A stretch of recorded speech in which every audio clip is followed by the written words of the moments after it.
আসসালামু আলাইকুম। সংবাদে আপনাদের সবাইকে স্বাগত জানাচ্ছি। আমি ফিরোজ তোহা। শুরুতেই আরবে কেবলস সংবাদ শিরোনাম জানিয়ে দেব এই মুহূর্তে হাতে পাওয়া সর্বশেষ গুরুত্বপূর্ণ আপডেট বাংলা সংবাদ। শুরুতেই থাকছে মঈনুদ্দিন ফখরুদ্দিনের মতো জালে পড়বেন না। প্রধান উপদেষ্টা ডক্টর মোহাম্মদ ইউনূসকে উদ্দেশ্য করে বিএনপি চেয়ারপারসনের উপদেষ্টা জয়নুল আবেদিন ফারুক বলেছেন, সংস্কারের নামে নির্বাচন বিলম্বিত করে মঈনুদ্দিন ফখরুদ্দিনের মতো আরেকটা জালে যেন আপনি না পড়েন। তিনি বলেন, দীর্ঘদিন ধরে ভোটাধিকার বঞ্চিত জনগণ এখন ভোট দিতে উন্মুখ রয়েছে, তাই অবিলম্বে রোডম্যাপ ঘোষণা করুন। এবারে জানাবো আইন বিচার এবং সংসদ বিষয়ক উপদেষ্টা আসিফ নজরুল বলেছেন, অন্তর্বর্তী সরকারের তিনটি প্রধান কাজ হচ্ছে গণহত্যা, বিচার, সংস্কার ও নির্বাচন। আইন উপদেষ্টা হিসেবে আমার প্রধান কাজ গণহত্যার বিচার করা। শনিবার রাজধানীর কৃষিবিদ ইনস্টিটিউটে ফোরাম ফর বাংলাদেশ স্টাডিজ আয়োজিত গুম খুন থেকে গণহত্যার বিচার চ্যালেঞ্জ শীর্ষক সংলাপে এ মন্তব্য করেন তিনি। জানাবো বছরের শুরুতে কোণঠাসা, শেষে ক্ষমতার কাছাকাছি বিএনপি। দ্বাদশ জাতীয় সংসদ নির্বাচনকে কেন্দ্র করে 2024 সালের শুরুতে তৎকালীন ক্ষমতাসীন সরকারের নানা ধরনের চাপের সম্মুখীন হয়েছিল বাংলাদেশ জাতীয়তাবাদী দল বিএনপি। কিন্তু বছরের শেষে দীর্ঘ 1.5 দশক ধরে সরকার বিরোধী আন্দোলনের ফসল হাতে পেয়েছে দলটি। একই সঙ্গে ছাত্র জনতার অভ্যুত্থানে শেখ হাসিনার পতনের পর বর্তমান দেশ গঠনের কাজে অন্যতম প্রধান শক্তি হিসেবে আত্মপ্রকাশ করেছে দলটি। এদিকে সংস্কারের কথা বলে নির্বাচন বন্ধ থাকতে পারে না।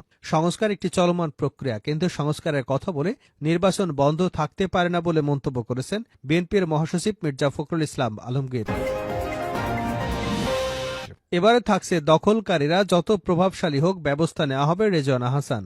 অবৈধ দখলদারা যত প্রভাবশালী হোক তাদের বিরুদ্ধে ব্যবস্থা নেওয়া হবে জানিয়েছেন পরিবেশ, বন ও জলবায়ু পরিবর্তন মন্ত্রণালয় এবং পানি সম্পদ মন্ত্রণালয়ের উপদেষ্টা সৈয়দা রেজওয়ানা হাসান। শনিবার গাজীপুর জেলা প্রশাসকের সম্মেলন কক্ষে বন ও পরিবেশ সংরক্ষণ বিষয়ক মত বিনিময় সভায় তিনি একথা বলেন।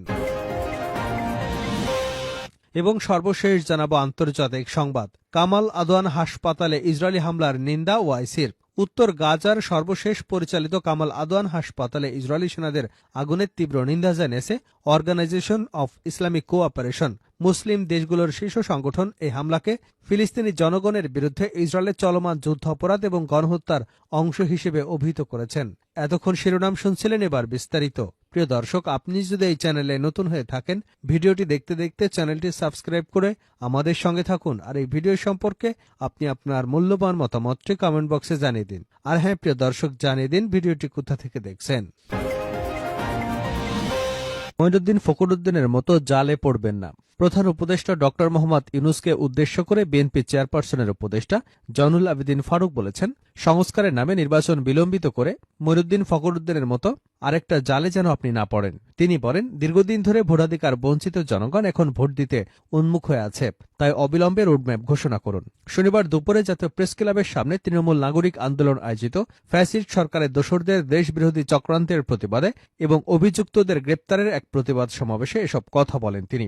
ফারুক বলেন, যারা দেশের গণতন্ত্রকে হত্যা করেছিল, যারা আয়নাঘরে নিয়ে নির্যাতন করেছে, হারুন বিপ্লব যারা ছাত্র জনতার আন্দোলনকে থামানোর জন্য হত্যা করেছে, তাদেরকে এখনো কেন গ্রেপ্তার করা হয়নি, দেশবাসী তা জানতে চায়। অন্তর্বর্তীকালীন সরকারের উদ্দেশ্যে তিনি বলেন, আপনাদের দায়িত্ব অনেক, কারো কথা না শুনে দায় আপনাদের ঘাড়ে নেবেন না। ফ্যাসিবাদী সরকারের দোসরদের যদি না সরান, শুধু আগুন নয় আরো ষড়যন্ত্র খেলা খেলতে পারে তারা, তাই এদের সরাতে হবে। অবিলম্বে নির্বাচনের রোডম্যাপ দিন। নির্বাচিত প্রতিনিধি ছাড়া সংস্কার সম্পূর্ণ হবে না। সংস্কারের নামে নির্বাচন বিলম্বিত করে মঈনুদ্দিন ফখরুদ্দিনের মতো আরেকটা জালে যেন আপনি না পড়েন। সাবেক বিরোধী দলীয় চিফ হুইপ বলেন, মঈনুদ্দিন ফখরুদ্দিন বিদেশে বসে শেখ হাসিনার সঙ্গে চুক্তি করে 2008 সালে নির্বাচনে শেখ হাসিনাকে ক্ষমতায় আনে, বিএনপিকে কয়েকটা আসন দেয়। আরো অনেক কথা রয়েছে, সব বলবো। ডক্টর ইউনূস সাহেব এ কথাগুলো সংসদে বলার জন্য অতি দ্রুত নির্বাচনের ব্যবস্থা করেন। আমার প্রধান কাজ গণহত্যার বিচার করা, আসিফ নজরুল। আইন বিচার এবং সংসদ বিষয়ক উপদেষ্টা আসিফ নজরুল বলেছেন, অন্তর্বর্তী সরকারের তিনটি প্রধান কাজ হচ্ছে গণহত্যার বিচার, সংস্কার ও নির্বাচন। আইন উপদেষ্টা হিসেবে আমার প্রধান কাজ গণহত্যার বিচার করা। শনিবার রাজধানীর কৃষিবিদ ইনস্টিটিউটে ফোরাম ফর বাংলাদেশ স্টাডিজ আয়োজিত গুম খুন থেকে গণহত্যার বিচার চ্যালেঞ্জ শীর্ষক আলোচনায় এ মন্তব্য করেন তিনি। আসিফ নজরুল বলেন, আন্তর্জাতিক অপরাধ ট্রাইব্যুনালের বিচারক ছিল না, তদন্ত কর্মকর্তা ছিল না। 1 সপ্তাহের মধ্যে প্রসিকিউশন টিম করা হয়েছে। তড়িঘড়ি করে বিচারকে প্রশ্নের মুখে ফেলা যাবে না। বিচার নিয়ে কোনো গাফিলতি হবে না।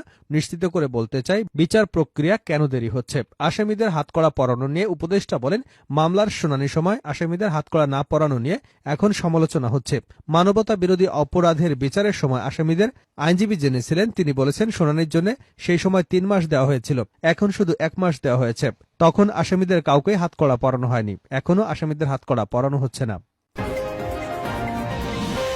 বছরের শুরুতে কোণঠাসা, শেষে ক্ষমতার কাছাকাছি বিএনপি। দ্বাদশ জাতীয় সংসদ নির্বাচনকে কেন্দ্র করে 2024 সালের শুরুতে তৎকালীন ক্ষমতাসীন সরকারের নানা ধরনের চাপের সম্মুখীন হয়েছিল বাংলাদেশ জাতীয়তাবাদী দল বিএনপি। কিন্তু বছরের শেষে দীর্ঘ 1.5 দশক ধরে সরকারের বিরোধী আন্দোলনের ফসল হাতে পেয়েছে দলটি। একই সঙ্গে ছাত্র জনতার অভ্যুত্থানে শেখ হাসিনা সরকারের পতনের পর বর্তমানে দেশ গঠনের কাজে অন্যতম প্রধান শক্তি হিসেবে আত্মপ্রকাশ করেছে। দলটির এই দীর্ঘ লড়াই দিতে হয়েছে নানা চড়াই উতরাই, বারবার হতে হয়েছে চ্যালেঞ্জের মুখোমুখি। দলের তৃণমূল থেকে কেন্দ্র পর্যন্ত বিভিন্ন স্তরে নেতাকর্মীকে অসংখ্য মামলায় মাথায় নিয়ে লড়তে হয়েছে। স্রোতের প্রতিকূলে নেতাকর্মীরাও বিভিন্ন সময় হয়েছেন জেলবন্দী। এছাড়াও অনেকেই হয়েছেন বাড়ি ছাড়া, দেশান্তরী। তবে এমন পরিস্থিতি থেকে উত্তরণ হয় 5ই অগাস্ট ছাত্র জনতার আন্দোলনে পতিত স্বৈরাচার সরকারের পতনের মধ্য দিয়ে। মূলত এরপর থেকেই 17 বছরের মধ্যে সবচেয়ে ফুরফুরে অবস্থানে রয়েছে বিএনপি। বর্তমানে আগামী নির্বাচনকে সামনে রেখে দল গোছাতে ব্যস্ত সময় পার করছে বিএনপি নেতারা। প্রতিদিনই কোথাও না কোথাও হচ্ছে সভা সমাবেশ। স্বৈরাচার আওয়ামী লীগের 16 বছরের কোণঠাসা হয়ে পড়া দলটি পালে হাওয়া লেগেছে। তারা ঘুরে দাঁড়িয়েছে মাঠে রাজনীতিতে। তবে রাষ্ট্র পুনর্গঠনে দলটির সামনে এখনো নানামুখী চ্যালেঞ্জ রয়েছে। রাজনৈতিক বিশ্লেষকরা বলছেন, বিএনপি এখন সংগঠন গুছিয়ে নিয়ে এসে নতুন ধরনের চ্যালেঞ্জের মোকাবেলা করতে প্রস্তুত। তবে বিগত দিনে দেওয়া 31 দফার রূপরেখা যে কথার কথা নয়, তা প্রমাণ করতে হবে কাজের মাধ্যমে। তাদের সংস্থার প্রস্তাবগুলো নতুন আঙ্গিকে দেশবাসীর সামনে তুলে ধরতে হবে। সংস্কারের কথা বলে নির্বাচন বন্ধ থাকতে পারে না। সংস্কার একটি চলমান প্রক্রিয়া, কিন্তু সংস্কারের কথা বলে নির্বাচন বন্ধ থাকতে পারে না বলে মন্তব্য করেছেন বিএনপির মহাসচিব মির্জা ফখরুল ইসলাম আলমগীর। ফখরুল বলেন, জুলাই বিপ্লব বাংলাদেশকে নতুন করে গড়ে তোলার সুযোগ করে দিয়েছে। ছাত্র জনতার আন্দোলনে তাদের ভূমিকার জন্য সাধুবাদ জানানোর পাশাপাশি বিপ্লবে সম্পৃক্ত থেকেছে রাজনৈতিক দলগুলো, যেখানে বিএনপি সহ সবাই 15 বছর ধরে লড়াই করেছে। খালেদা জিয়া 2016 সালে প্রেস কনফারেন্সে ভীষণ 2030 ঘোষণার মাধ্যমে সংস্কার প্রস্তাব দিয়েছিলেন উল্লেখ করে বিএনপির মহাসচিব বলেন, সেখানে ক্ষমতার ভারসাম্য আনার কথা বলা হয়েছিল। এরপর 2022 সালের 31 দফা রাষ্ট্র কাঠামো মেরামতের প্রস্তাবনা দেওয়া হয়েছিল তারেক রহমানের পক্ষ থেকে। সেখানেও এক ব্যক্তি 2 বারের বেশি প্রধানমন্ত্রী থাকতে পারবে না বলা হয়েছিল। ফখরুল আরো বলেন, সুতরাং সংস্কার কোনো নতুন ধারণা নয়। কেউ যদি দাবি করে তারা এই ধারণা নিয়ে এসেছে, তাহলে ভুল করবে। সংস্কার একটি চলমান প্রক্রিয়া জানিয়ে বিএনপির এই নেতা বলেন, কিন্তু সংস্কারের কথা বলে নির্বাচন বন্ধ থাকতে পারে না। দিনের পর দিন অনির্বাচিত সরকারের কাছে দেশ পরিচালনার দায়িত্ব দেওয়া যায় না। বিএনপি ক্ষমতায় যাওয়ার জন্য রাজনীতি করে না। আল্লাহ চাহে তো আবারও বিএনপি ক্ষমতায় আসবে। শেষ করছে আন্তর্জাতিক সংবাদ দিয়ে। কামাল আদওয়ান হাসপাতালে ইসরায়েলি হামলা নিন্দা ওআইসির। উত্তর গাজায় সর্বশেষ পরিচালিত কামাল আদওয়ান হাসপাতালে ইসরায়েলি সেনাদের আগুনের তীব্র নিন্দা জানিয়েছে অর্গানাইজেশন অব ইসলামিক কোঅপারেশন। মুসলিম দেশগুলোর শীর্ষ সংগঠন এই হামলাকে ফিলিস্তিনি জনগণের বিরুদ্ধে ইসরায়েলের চলমান যুদ্ধ অপরাধ এবং গণহত্যার অংশ বলে অভিহিত করেছেন। শনিবার এক প্রতিবেদনে খবর দিয়েছে আল জাজিরা। এক বিবৃতিতে ওআইসি জোর দিয়ে বলেছে, স্বাস্থ্যসেবা খাতে ইসরায়েলি হামলা, যার মধ্যে হাসপাতালকে টার্গেট করা, অবরোধ করা, চিকিৎসা কর্মী, রোগী এবং আহতদের আটক করা, আন্তর্জাতিক মানবিক আইন এবং প্রাসঙ্গিক জাতিসংঘের চুক্তি ও রেজুলেশনের স্পষ্ট লঙ্ঘন। সংস্থাটি ইসরায়েলের সামরিক আগ্রাসন অবিলম্বে এবং স্থায়ীভাবে বন্ধ করবার, চিকিৎসা সুবিধা, স্বাস্থ্যসেবা কর্মী এবং রোগী ও আহতদের সুরক্ষা নিশ্চিত করবার মাধ্যমে অবিলম্বে তার দায়িত্ব পালনের জন্য আন্তর্জাতিক সম্প্রদায়ের প্রতি এই আহ্বান জানান। ওআইসি পর্যাপ্ত মানবিক চিকিৎসা সহায়তা প্রদান এবং গাজা উপত্যকা জুড়ে অনিয়ন্ত্রিত স্বাস্থ্য পরিষেবার নিশ্চয়তা প্রদানের জরুরি প্রয়োজনের উপর জোর দিয়েছে। গাজার স্বাস্থ্য মন্ত্রণালয় জানিয়েছে, ইসরায়েলের সামরিক বাহিনী কামাল আদওয়ান হাসপাতালের বিচারক হুসাম আবু সুফিয়ান হাসপাতালে কয়েক ডজন কর্মীকে জিজ্ঞাসাবাদের জন্য নিয়ে গেছে।